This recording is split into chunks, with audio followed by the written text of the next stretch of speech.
Welcome to Season 2 of the Cryptopulse podcast, your ultimate guide to the world of crypto, Bitcoin, and world economics. We're here to guide you through the crypto universe with thought-provoking topics, in-depth knowledge, and information to help you make informed decisions. We'll also be interviewing some of the best minds in the industry, such as CEOs of crypto projects, traders, economists, authors, and development teams from around the globe. And now for the episode. Gwendolyn, welcome to Cryptopulse. It's great to see you. How's it going? Hi, Kevin. Hi, Ben. Thank you for having me. It's great. Great to be here. We're really excited to have you. So we haven't had anybody on from BNB or from Binance before. So we've got a heap load of questions to ask you that we'll try and cram into our time slot as much as possible. But maybe before we begin with those, you could tell us a little bit about you, your background, and specifically how you got into the crypto space. Yeah, thank you. But first, wait, Kevin, are you going to like lob all your questions at me? Like you amassed them, right? Yeah, we've got 5 years worth of questions here. And there's plenty for us to go through, but we're quite intrigued by what Binance, what BNB Chain is doing. Yeah. So let's see how many we get to, and we have some questions from the audience as well. But yeah, tell us a bit about you first then, so our listeners get a bit of context. Perfect. Thank you, Kevin. Yeah. So I'm Gwen. Again, hi, everyone. And I've spent the last 17 years in the worlds of technology, startup, and media. So always having worn several hats. I've been an exited founder. I've started also an investment fund with the Singapore government back a long time ago. I've led global market expansion for Mashable, for example. And I was also an entrepreneur, building up a new kind of VC and startup program at Meta. Back then it was called Facebook. Just before my role at BNB Chain, dabble in a few other things like working with PhDs to build deep tech companies, but always really at the intersection of technology, innovation, and media, actually. That's my other hat as well. And Kevin, your question about how I got into blockchain, crypto, Web3. So my journey actually first started in 2010 when I was, following the tech scene in Southeast Asia. I was blogging, I was talking to entrepreneurs, developers, and I chanced upon Bitcoin. And when I first saw it, my mind was immensely blown because I was like, wow. So hang on, you found out about Bitcoin in 2010, and this is the moment when you said, I bought 1,000 Bitcoins because I was so amazed by it, right? I kind of wish I did that, right? But hey, technically I went further, and technically I also didn't go further because back then you could, I'm sure you could buy Bitcoin, but I didn't know how. What I did was that I downloaded a piece of software it was a software client that could mine Bitcoin to support the network, right? Again, I don't really know how it was. I just remember opening that piece of software randomly, double clicking on it once in a while, not regularly. Basically, I was super early, but failed because I probably didn't keep the software client open on my laptop and didn't mine and just left it aside for 7 years, didn't buy the 1,000 Bitcoins. But there's another parallel universe, right? So I left the industry for like 7 years, so to speak, because I was just focused on running my own thing, doing a few other things, but again, always at the forefront of technology. So back in 2017, when the bull run happened again, just like with many new other people and maybe new people, I came back, quote unquote, into the space. And I was, reading white papers, participating in some ICOs, like with everyone else, and my DGen at a point in time. But also what's more important was that I actually tried to start a blockchain startup back then in 2017. I gave it a shot, didn't go well. And also I think at a point in time, you needed to be more technical to really provide value to the space. So fast forward to today. I've been with BNB Chain for the last, year or so. It's been amazing, right? And I would love to answer your questions, Kevin. 5 years of questions. 5 years of question. Okay. So I guess a really good place to start is people know about BNB, they know about BNB Chain, and they know about Binance. So what specifically is BNB Chain, and how is it different to sort of that Binance brand? Because we know Binance, the exchange, right? Everybody's probably used that listen to the show. But how does BNB Chain differ, and what is that exactly? Yeah, that's a great question. So Binance kicked off BNB Chain 2 years ago, September 2020, as a way to offer the developer community choice. Because back then, again, you only had really had Ethereum, right? And I love Ethereum. But at the same time, I think what the core team were thinking was that in the world, you need to offer choice, you need to offer options, you need people to have the ability to choose what they want to engage with, choose what variables are important and what are priorities to them. So BNB Chain is 2 years old, had all-time highs of 2.27 million daily active users and 16 million transactions in one day. So it was 2 separate days actually. But yeah, all-time high have been, really good numbers. But what's important for BNB Chain is that even at an all-time high, we did not go down. BNB Chain did not go down, have had zero downtime over the last 2 years. We slowed down at the all-time highs, but we didn't go down. So that's really on the BNB Chain side. So today, BNB Chain, is much more, community-driven, community-owned. Binance is a contributor, albeit a large contributor, right? By, sponsoring, a lot of the grants, for example, investments, and, some of the core team members as well. And so really today, when we look at the progress that BNB Chain has made, we are just really happy that it's more than 1,400 dApps and again, many, many more builders, developers, investors in the ecosystem. So really it's a decentralized blockchain that developers can build projects on, right? Would that be sort of a good summary for people listening? Yes, exactly. Yeah. Another smart contracts platform, right? Yeah. And the BNB token is used to power that? Yes. Yeah, okay. With all of the projects that are launching on the blockchain, I mean, there must be so much innovation that's happening.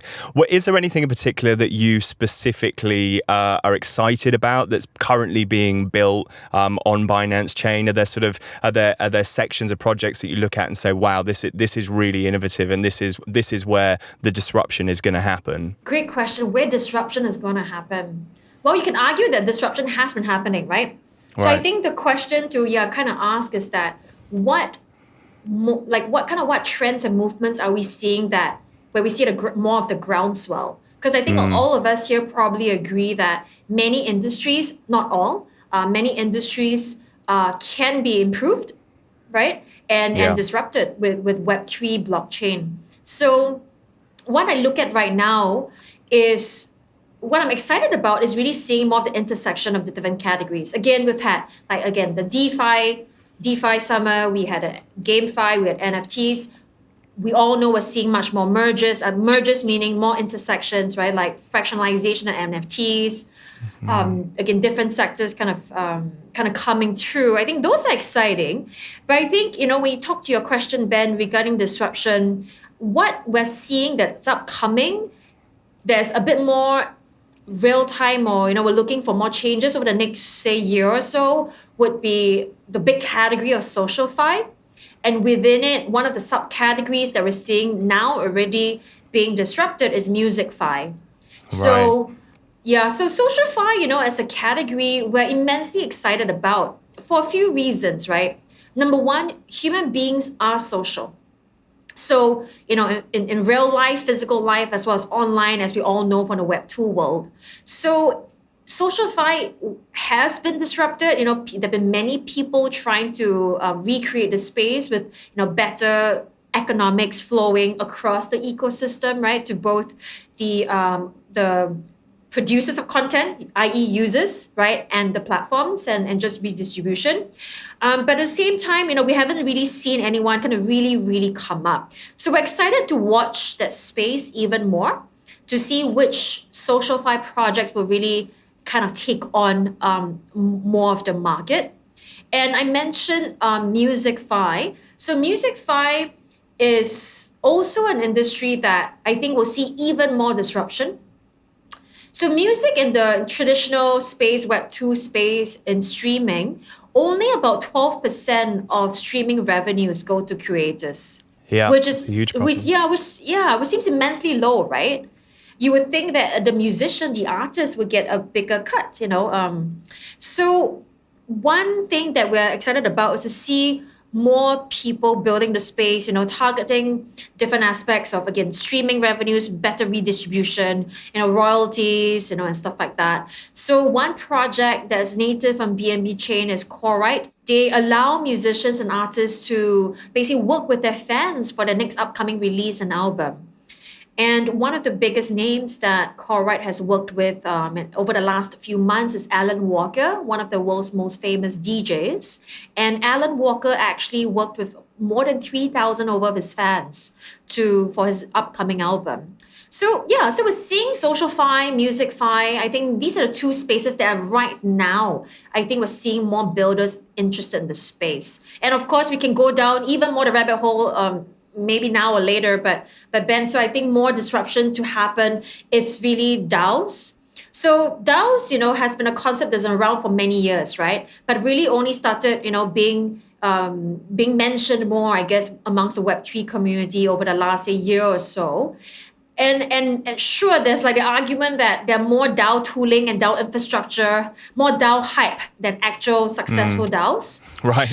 You're seeing more people building the shovels to make DAOs rather than again, Sure. successful DAOs themselves. But I think I'm excited about DAOs because when you look at DAOs, the core concept is how do you work together as strangers? So the way I look at it is that how are you organizing networks? Because when you think about it, society, we are a complex organism. We are an emergent organism, right? So we're familiar with the term complexity, right? Complex system, emergent systems, right? So emergent systems are systems where, individual agents and actors, you follow just certain rules and an emergent phenomenon results, right? So traffic is one example. Ants, colonies of ants, building the ant hills and stuff like that is another example. Many examples. And society is one example of that. So when I look at DAOs, I really am very excited about that because when you really cut it and slice it, it's really about how any two people or 100 people or 1,000 people can potentially work together without even having met each other. So you are able to potentially code in several, again, simple rules, so to speak, and see emergent phenomenon. And while I say that, honestly, I don't know where DAOs will go. Precisely, that's where the emergent phenomenon, quote unquote, comes about. And as again, it was still very nascent in this space. It's going to be super interesting to see where the DAO space goes, because I think recently it's, and I quote one of our previous guests, is it's just been an excuse for bad business behavior. But I definitely think there's some utility. But I think in these first iterations of DAO, and in a space that is not regulated particularly, we've had this situation where builders have made things and they've crashed and dissolved very quickly to make way for better things. So that process of evolution has happened very quickly. Yeah, exactly. Super excited about that. I like the previous quote. Lots of bad behavior. Yeah, lots of bad behavior abound, I think. I mean, in general, but also because, again, all these technologies are so nascent, right? You will always have people, trying to do shady stuff. BNB has a investment fund, and I wanted to just have a little chat about this. And because how many projects are built on the blockchain now? Do you know? On the blockchain? Like on BNB Chain. BNB Chain, yeah. So we are tracking roughly about 1,400 dApps. From the investment side of things, we've done less than 100. from the BNB Chain side of things. But we also work closely with many other funds in the ecosystem. You know, we co-invest, we look at projects together, we try to work with, try to help the projects together with other funds as well and other ecosystem players. So what, for you guys, what's like the marker of a good project? What do you look for that would be investable? That's a very big question, Kevin, because I can go, because I can go on, right? I mean, there's so many variables to it. And it's very hard to drill it down to just one point. But if you really, really had to, it would definitely be team. Again, we've all heard this over and over again, right? And I want to distill it down even further, right? So team, when I talk to someone, when I talk to a builder, an entrepreneur, I want them to be like way more experts in their fields than I am. If I can ask them, if I know something about a field, maybe not one thing, but if I know, if it's very clear that I know that space more than them, then they're probably not the right people, right? Because they spend all their time in that space, and I probably don't. So I think that's one kind of potential red flag. Another red flag is when I talk to a team, I think it's very important to be optimistic yet humble at the same time. So questions I really kind of like asking, and it really gets me to understanding the person in front of me, is that I always ask, what do you know that you don't know? I think that's extremely important, because as an entrepreneur, as a builder, you're building something that hasn't had product market fit yet if you're building something new, right? And there's going to be experimentation, pivots, and stuff like that. Every single thing you do has to be very precise to a certain extent, where it's you're almost like in a mathematical equation wise, you're tweaking the variables and checking the coefficients, your assumptions of the coefficients and stuff like that, right? And so we need you to be to know the experiment you're kind of building with whatever you're doing, and understand, okay, this is something I need to know, I don't know yet. This is what I'm going to do to find out, to quickly almost like uncover the hazy picture, make it more high def. So I think to summarize, I think team and how they think is very important. And of course, there's so many other things, right? In terms of like what kind of market you're doing, what problem are you doing, what solution you're doing. Are you formulating your problem and solution in a very unique way that no one has before, right? Maybe because of your unique backgrounds in certain fields, you are able to bring together a combination that's amazingly exciting. And so, Kevin, you asked about metrics. So just like with any startup debt, we do look at traction for sure, right? So depending, of course, on a project, could be DAUs, WAUs if it makes sense, or MAUs, right? Because you should look at daily, weekly, or monthly, depending on what kind of product it is, right? So a game, maybe you don't want to look at DAUs, you want to look at maybe weeklies, right? Yeah. And for others, you want to look more at DAUs and stuff like that. So we do, make sure that we are understanding which metrics are important to each startup or each debt. So Gwen, I have a question on that, because, I think when you run an investment fund or an investment arm in the Web 2 space, some of your growth metrics are a little bit more linear and a little bit more predictive. If you see that daily active users are moving in a particular direction, it's easy to make an assumption about where they might be 12 months down the line. I think when you have, with Web3 and the sort of secular hype that we see, it must make it a little bit more difficult to predict how things like daily active users, monthly active users are gonna change based on the hype that the whole of the market is receiving, right? I mean, do you have other things that are kind of important? People being able to build through a bear market, their runway. I mean, is there other things that sort of supersede that? Yeah, that's a great question. So when we look at traction, for sure, when we look at spikes in the numbers, we're like, okay, was that inorganic, right? You did some marketing campaign, you did an ad drop. And if there's too many of that, when your traffic growth is just by pure inorganic spikes, then obviously it's not sustainable, correct? Sure. So the other aspect of it is really, again, then it always goes back to how the team thinks, really. So you're right. In a Web 2 space, it could be a bit more linear because things are a bit more settled, right? In Web 3, it's much more volatile. Things change all the time. And people are still figuring out, I think, as a whole, as an industry, we're still growing together and even figuring out what works and what doesn't work, what's sustainable and what's not sustainable, right? Because people jump so much, users jump so much. So I think before that, when we try to get a leading indicator of the project's traction, is really kind of, again, talking to them and understanding how are they seeing the markets and the vision ultimately. So when I say that, what this means is this, right? You asked about runway, Ben, which is a great question.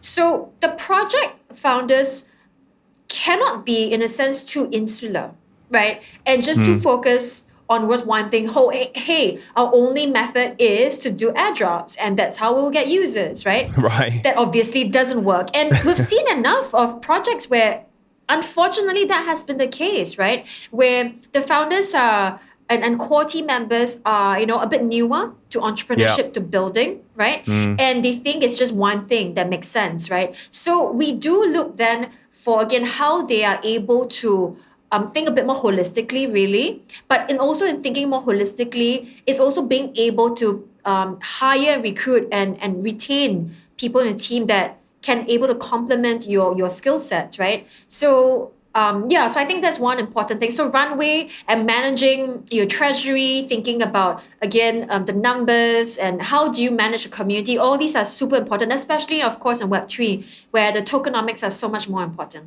Yeah, it's a great point. I think one of the things that we talk about often in Web3 is that right now we feel as though we're in a phase of lots of experimentation. There are loads of developers that are coming through that are just experimenting with the technology, and as you mentioned, might not necessarily be entrepreneurial. They might be really skilled developers that are building good tools.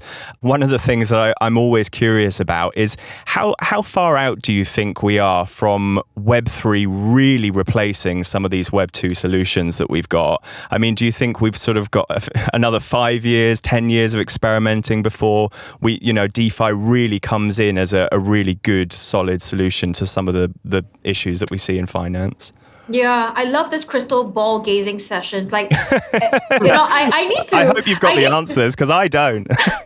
I mean, me neither, right? I mean, I've been on record on videos of course, like having various snippets. I'm going to like compile all of these and in 5-10 years time, see how right I've been, right? Yeah. So, yeah. So I think I would say, if I look at just pure user numbers first, because we at BNB Chain, we always say that we want to get crypto to 1 billion users. Yeah, so that's the nice number, big hairy goal in a sense, right? The BHAG, also to speak. So for us, I think 1 billion, when I think about it, I think that we can do it in 3 to 5 years.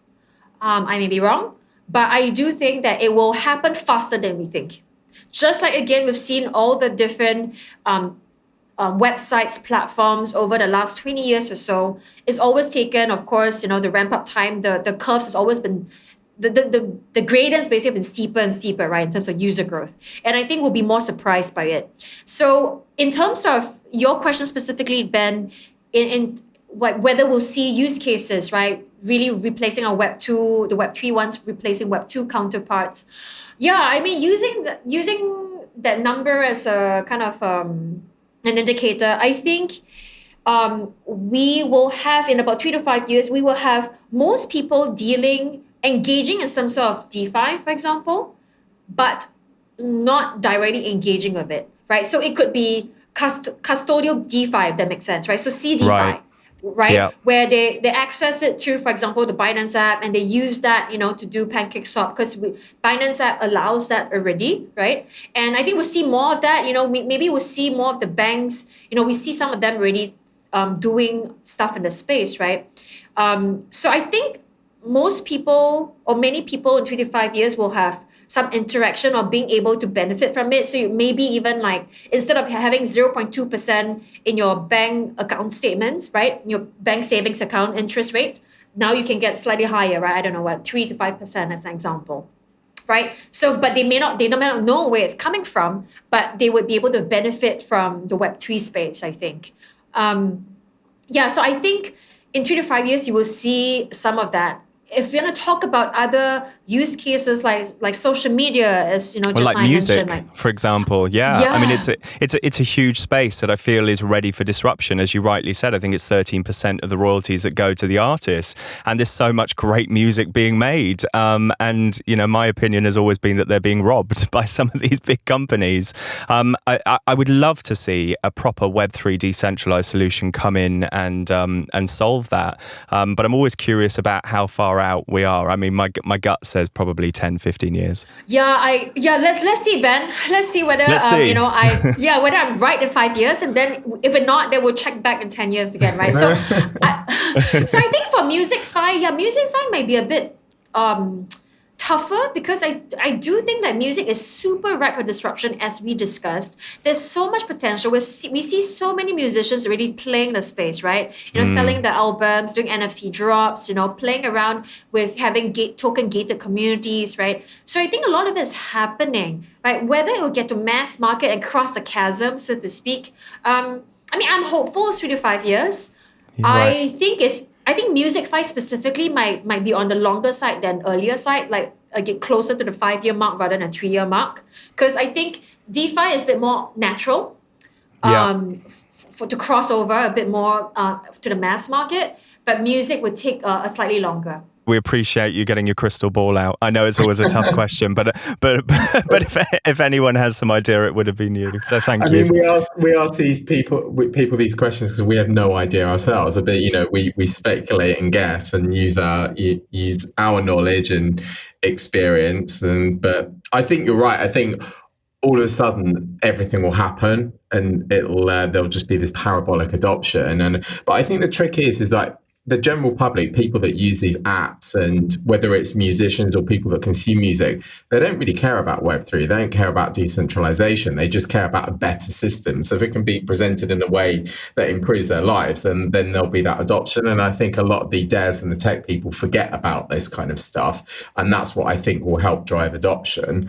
One question I did have is, how do you attract developers to BNB Chain? Because there's so many other, we've spoken to Kadena, Algorand, Polkadot, and the list goes on. So how do you attract developers and the best projects? Yeah, I love that question, because I think in this space right now, everyone, we're trying our best to grow the pie, right? So growing the developer pie, meaning getting Web2 developers to come to Web3, I think number one. And then number two, getting Web3 developers to also build on your chain. So how we're doing that right now is I think I would say, largely similar to what a lot of other chains are also doing, but I would love to give our own spin on it and our own take on it, right? So I think the first part, like many chains, we are doing a lot of hackathons. So we do sponsor, hackathons organized by other projects and teams. Like, Gitcoin, for example, was sponsored Chainlink as well, and a few others. And we also organize our own. So the BNB core team has organized global hackathons with community leaders. So one hackathon that took part earlier this year was Revelation, and it was over 50 days. It was both physical and online. We had meetups in several different cities, and we had 6 different categories, sponsors, and again many projects that submitted. And what's interesting about that, on a highlight for Revelation Hackathon, was that even though it was organized by the core BNB Chain team and with the BNB Chain community, we actually did not stipulate that you have to build on BNB Chain to be eligible for the prizes and bounties, actually. It was actually more of a multi-chain effort. Exactly. This is an audio podcast, but I'm seeing Kevin's face right now, so yes. I think I get why you've done that, but why? But so our listeners are clear. Like, what was the thinking behind that? I mean, are you just looking for Web3 adoption, full stop? So the more you can help the entire ecosystem, the more you develop. For sure, absolutely. I think we always have to look at it that it's not a zero-sum game, right? Like, we don't look at it that way. I would like to think that we are really interested in growing the pie for everyone. I think we all are early in a space together, but I really prefer looking at this way, where we know each other's lingo, right? GM, what have you. And we need to kind of like stick together, right? And grow the pie. So the thinking behind that is that let's really just make it multi-chain, because we also believe in a multi-chain future, right? So that's point number 2. right? Where we want to support multi-chain. So for us, having Revelation do that was kind of a no-brainer. It wasn't even like a huge debate, actually. It wasn't even a debate. It was like, hey, let's go multi-chain, because also you must remember that this year we rebranded the whole chain, previously Binance Smart Chain to BNB Chain. So really we're just doubling down on the fact that we do believe in this multi-chain world, and we want to just help more developers onboard onto crypto and then BNB Chain. Yeah, because there's so many developers and projects building cross-chain facilities, and we spoke to a project that was building a bridge between one blockchain to Ethereum, and so everyone's got to work together in this space, which is I think why we really like it, because it's got that community collaborative feel, which you don't get in traditional business, and you certainly don't get in Web 2. So exactly, yeah. To wrap things up, I think one of the questions I've always asked myself is, why do you think Binance as a company has been so successful? I know you're working for the BNB Chain side of things, but as a business, Binance has really led the way in global adoption of crypto and trading crypto. What sets it apart from some of the other brands and businesses out there, do you think? Yeah, I love that question. So what I think sets it apart and why it's done so well, and I've seen the journey from outside, right? For, before I joined BNB Chain. And I think what has impressed me the most is that it's how many different products and experiments Binance has done. When you look at the app, you look at the various products that have been released, it's insane, right? It's really thinking about it from a builder's mindset, which is that the thing in the space is new. Let's build the different products, try it out, put it out there, and let it fail or let it not fail, right? Or rather let it grow if it doesn't fail. So I think that building mindset is very, very core to the company. It's very core to the people who join the organization. I think this is immensely important. When you look at it, because when you look at it again in a longer term, if you have the vision kept in your mind, that North Star, and if you couple that with the core founding team, right? And I can't speak for them, but the way I look at it from the semi-outside now, right, so to speak, right, which is that they're such big believers in the space. And they want the space to succeed. They want the tech to succeed. And so it's always about, hey, how can I just do more? How can I create more, right? So that creator builder mindset I think is very, very ingrained. And I think just like with many other people, just outside BNB Chain, outside Binance as well, I think a lot of people work really, really hard. And of course, that's also part of the organization, I would say. And Gwen, we have our listeners of a very varied background. We have people that are entrepreneurs, traders, people that are perhaps just starting to get into the space. What would your advice be to those that are thinking about taking a step into the entrepreneurial world of Web3, that perhaps have got an idea and they want to start building? Because I know that you've had a go at this. You've built businesses and you've worked with some brilliant leaders and are currently, a great leader in your field. What would be your advice to somebody that's just starting out? Yeah, thanks, Ben. Thanks for that very kind words. So advice to people just starting out is I think two things. No FOMO, which is so hard, so hard. Yeah. I think all of us, I still get FOMO still for sure, right? Like you see something, I think you can't get past that. So you can be a human and have FOMO, but try to decrease that, right? Yeah. I think second is that you can FOMO, you can be degen if you want, right? You can experiment and you should experiment. I love that advice. Yeah, one first point is I think no FOMO. Yep. Second piece of advice is that you should definitely experiment, right? And yeah, sure, we joke about the degen part of it, and that's a very crypto term, but it's really just to experiment, right? If you think you like a certain project or NFT collection for that matter, right? Okay, spend some time. put in, this is not financial advice. You have to do a disclaimer right now. Yeah. But experiment by putting in just a little bit that you could definitely afford to lose, right? Could be even $10, for example. Put into something, right? $10 in fiat currency. Yeah. You convert it to your preferred currency. And so experiment. And the third point is to still mitigate your risks, which is why, don't put in so much. And it sounds so simple, but I think this is human behavior that is core to succeeding in any field, which is that you should just take risks but mitigate them. The fourth and most important point I would really, really say is to follow your curiosity. Right. So if you really are interested in the space, don't FOMO and just jump into anything that people are telling you about. Look at the space on a broad, high-level bird's eye view and look at what just interests you organically. Could be the idea, could be the product, could be maybe, you're like, wow, that token price went up a lot. What's in that, right? Maybe you're intrigued by the price at first. When you go in, you might be intrigued by other things, right? And I don't know what drives, obviously, every single one. We're all driven by different things. But when you follow that curiosity, you will inevitably go down a mini rabbit hole that allows you to learn even more. Because the challenge with being FOMO is that you're not actually interested in that product or use case, right? You are just there you're doing it because your friend said it was cool.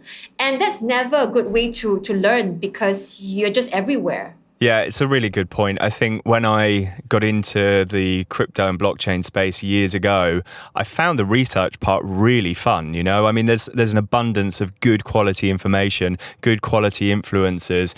Twitter is brilliant for finding out information. And actually, because there's such a community vibe, I mean, you mentioned the degen bit. It's like people that are tweeting GM every morning, but it's fun. There's a real community around it, and people are really happy to answer questions. So as you say, we say just to dive in with both feet, really, but do your research, right? Exactly. One of the things I love about this space is that if you're in a Telegram group for a project you really like, or you're on Twitter, you can ask the founders direct questions. And in traditional businesses, you can't really do that. And obviously, it's a little bit easier for us because we have a podcast and people want to come on and talk about stuff. But, when we started out with like no audience and no idea, it's the way we began. We were just like, oh, this thing looks cool. Let's chat to the founders and the creators and the builders. And you learn so much. And I think if you learn in this space and, again, not financial advice, but if you choose to put some money into this space as well, then that knowledge compounds. And maybe one day, somebody listening will want to build their own project and feel inspired to do that. So. Yeah, exactly. I think this space is just like you said earlier, Kevin, right?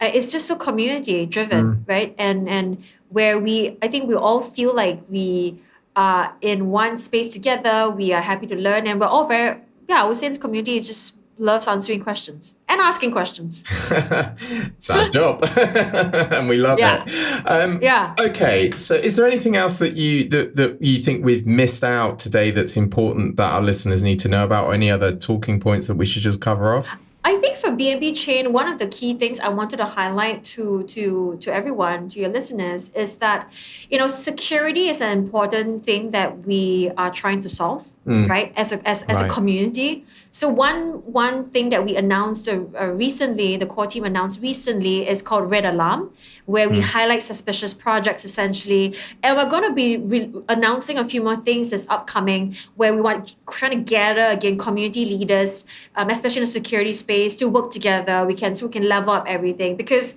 for crypto mass adoption for 1 billion users, we all here, I'm definitely very, very optimistic, right? Again, Ben, you said 10 to 15 years. I think 3 to 5 years, right? So but yet to get there, you really need to solve a few things like security, because it's a mindset thing as well. And then you need to solve user design, right? Just designing for good user experience and to enable users to not make mistakes, right? To use a product effectively. So there's quite a few things. And at BNB Chain, we're super excited to really kind of like work with the different projects on all these and the different community leaders. And really, we're just excited, for projects to come build on BNB Chain. We're EVM compatible, it's super easy. We are very multi-chain. We really support this world where we want all of you to build in crypto. And if you build on BNB Chain, great. So just reach out to us. And where can they find you if there are people listening that are thinking, yeah, BNB Chain is a thing for me? Where should they go to get in touch? Yeah, so our Twitter handle is BNB Chain. So at BNB Chain, super simple.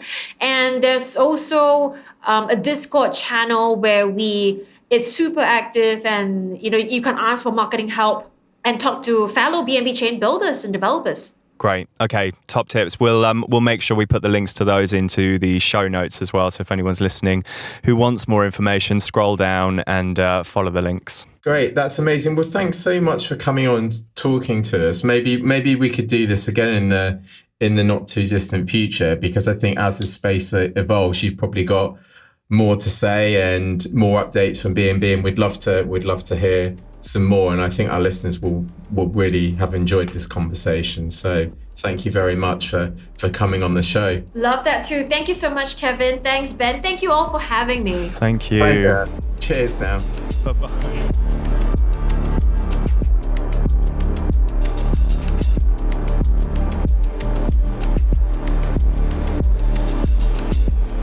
We hope you enjoyed this episode. It would mean the world to us if you could leave a review wherever you're listening. This really does help and allows other people to find us online. You can keep up to date with new releases of the podcast by subscribing and following us on Twitter or Instagram for the latest crypto-related news. Information provided by Cryptopulse via this podcast, website, social media channels, and any other medium does not constitute financial advice, investment recommendations, or any other type of advice whatsoever. The Cryptopulse team are not professional financial advisors. Trading and purchasing cryptocurrencies do carry risks, and anybody wishing to partake in such activities should seek professional advice.